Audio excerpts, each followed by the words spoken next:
అటుపక్క వాళ్ళు లిటరల్గా వాళ్ళ 2 years బేబీని చూపించి కాళ్ళకి పట్టుకుంటున్నా కానీ కాల్ చేశారు.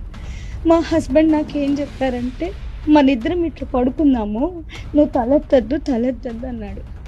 మేమిద్దరం చేతులు హోల్డ్ చేసుకొని పడుకొనే ఉన్నాం. ఎవరో అంటే మేము ఎత్తి ఏం చూడలేదు, ఎవరో నడుచుకుంటున్నట్టు వస్తుంది.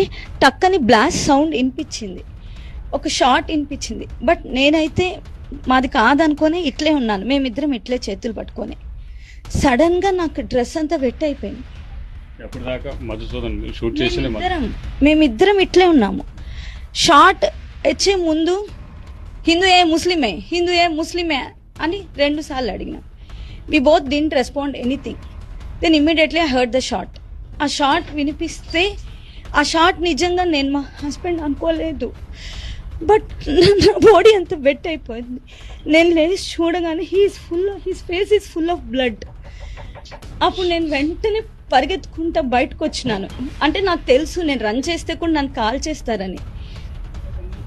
అయినా నేను పరిగెత్తుకుంటా వచ్చాను. నేను బయటకు రెస్క్యూ వాళ్ళు ఎవరైనా ఉంటారేమో వచ్చాను. నాకు ఎవరు కనిపించలేదు. అక్కడ ఉన్నోళ్ళు నన్నే కిందకి తీసుకొచ్చి కింద ఆ సిపిఆర్ ఆర్మీకి దగ్గర పెట్టినారు.